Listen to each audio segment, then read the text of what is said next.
네, 안녕하십니까. 빈티지 오디오 TV입니다. 네, 이번 영상은요, 사운드 엔지니어 3편인데요. 그 사운드 디자인의 마술사라 불리우면서 음반업계에서 너무나 큰 역할을 하고 있는 그 믹싱 엔지니어와 그리고 최종적으로 앨범화하는 마스터 CD를 만들어내는 마스터링 엔지니어 이 두 가지 부분에 대해서 한번 살펴보도록 하겠습니다. 끝까지 시청 부탁드리고요. 중간에 구독과 좋아요 함께 부탁드립니다. 자, 시작하겠습니다. 네, 지난 2편에 이어서 오늘 3편 이어서 하겠습니다. 네, 믹싱 엔지니어인데요. 이 믹싱은 그 녹음된 수십 개의 소스 트랙의 밸런스를 전반적으로 조정을 하고요. 그리고 각종 이펙터를 이용해서 전체적인 그 곡의 사운드를 완성하는 아주 섬세한 사운드 작업인데요.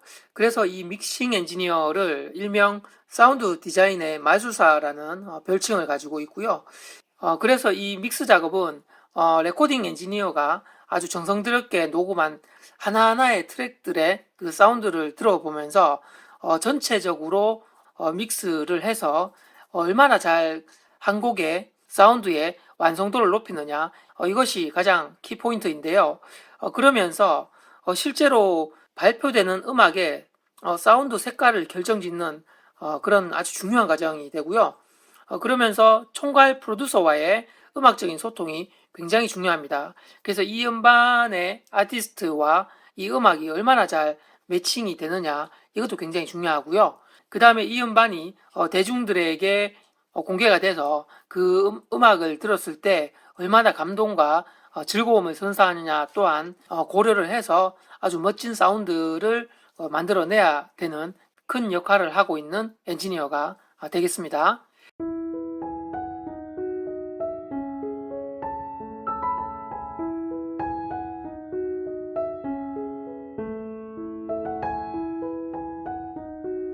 그래서 그만의 독특한 사운드 개성이 또 있고요.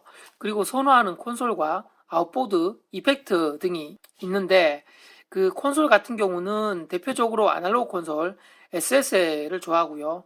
또 빈티지 콘솔이죠. 니브를 좋아하시는 분들도 계시고요. 그리고 아웃보드는 굉장히 다양합니다. 그 50년대, 60년대에 그 비틀즈 시대 때 사용됐던 그런 아웃보드들, 그리고 진공관 아웃보드들, 80년대, 90년대 많이 사용된 아날로그 아웃보드들이 굉장히 많고요. 그 다음에 이펙터 같은 경우는 딜레이, 리버브, 하모나이즈 같은 게 대표적인데요. 아날로그 이펙터도 있고 디지털 이펙터도 있는데 이 디지털 이펙터 같은 경우도 조금 빈티지스러운 게 있고요. 최근에 나온 이펙터도 있는데 그 이제 선호하는 게 다 다릅니다. 그 다음에 선호하는 브랜드도 다 다르고요. 대표적인 이펙터가 이제 렉시콘이라는 브랜드가 있고요. 아웃보드 같은 경우는 그 니브라든가 API, 유니버셜 오디오, 튜브텍 상당히 그 종류가 많고요. 그다음에 콘솔은 대표적으로 크게 이제 SSL과 니브가 있는데 SSL도 종류가 대표적으로 4000이라든가 9000 이런 것들이 있죠. 그리고 니브 같은 경우는 그 빈티지 니브가 많기 때문에 그런 빈티지한 음반의 컨셉을 위해서는 니브 콘솔 또는 API 콘솔도 상당히 그 엔지니어들과 프로듀서들이 선호를 합니다. 그리고 믹싱 엔지니어가 가진 그 음악적인 감성의 주특기가 있습니다. 그래서 어떤 분들은 발라드 음악을 굉장히 감성적으로 사운드를 그 믹스하는 강점이 있는 분이 계시고요. 또 다른 엔지니어들은 힙합, 댄스, 그 다음에 락 장르, 재즈, 클래식 등 그 믹스 엔지니어만의 가장 그 주특기인 또 장르가 있습니다. 그래서 미국 같은 경우는 예를 들어서 클래식 음반을 믹스한다고 치면 이 클래식이 굉장히 그 조예가 깊고 경험이 많은 믹스 엔지니어한테 그 곡의 사운드를 맡기고요. 그 다음에 락 음반 같은 경우는 마찬가지로 이 락적으로 굉장히 많은 경험이 있는 엔지니어들, 레코딩 엔지니어 또는 믹스 엔지니어의 이 락 음악의 사운드를 맡깁니다.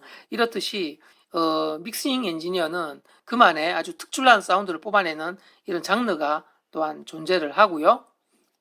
네, 그래서 이 믹스 엔지니어는 그 곡의 의뢰가 왔을 때 그 곡과 가장 그 유사한 레퍼런스 CD를 굉장히 많이 가지고 있습니다. 그래서 그 레퍼런스 CD들을 충분히 참조를 해서 자기만의 사운드를 창출하는 그런 예상을 좀 하고 나중에 결과물이 만들어질 때에 어떤 사운드의 색깔을 가지고 나올 것인지를 미리 그림을 그리고 믹싱 작업을 출발을 하게 됩니다. 네, 그리고 아래 사진을 보겠습니다. 네, 여기 보이시는 그 믹싱 엔지니어는 미국의 그 엄청나게 유명한 엔지니어입니다.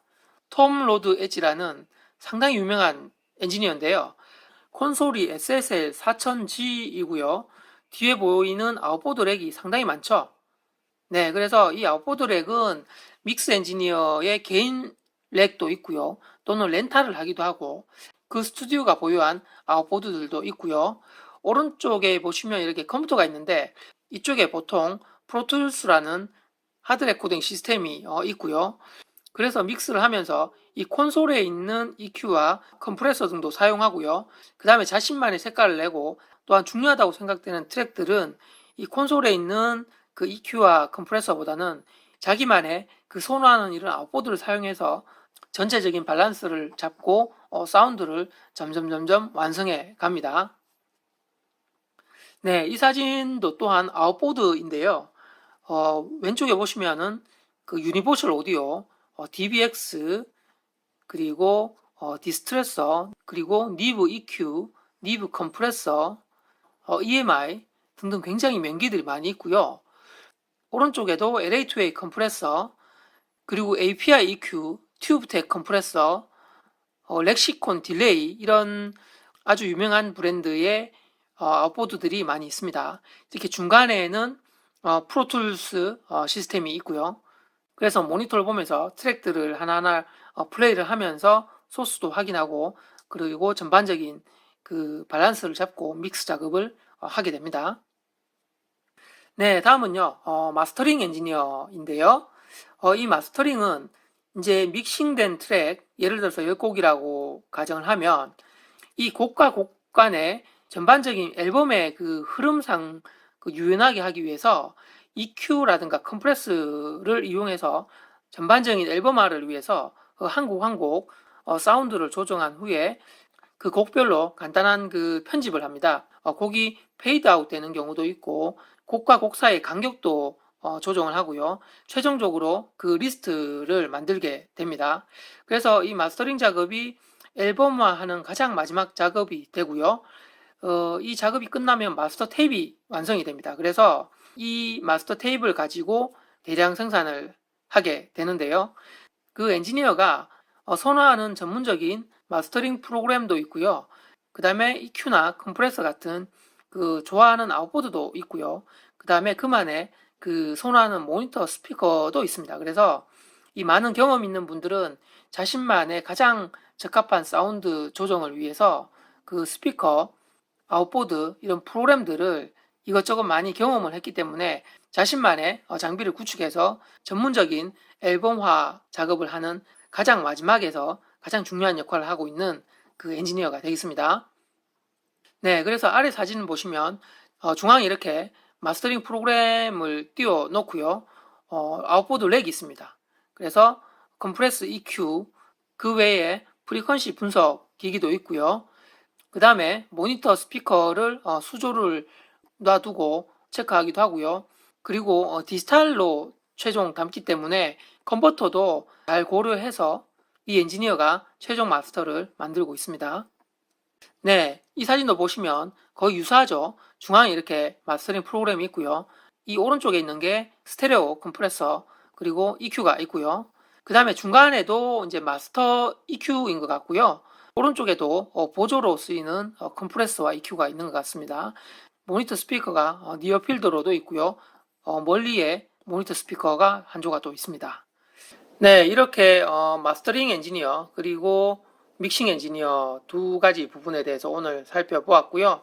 그리고 여러분들도 음반을 보실 때 이런 엔지니어 파트들도 한번 유심히 살펴보시기 바랍니다. 네, 이상 오늘 여기서 마치고요. 아래에 제 자신의 구독과 좋아요 부탁드리고요. 또 다른 영상들도 많은 시청 바랍니다. 감사합니다.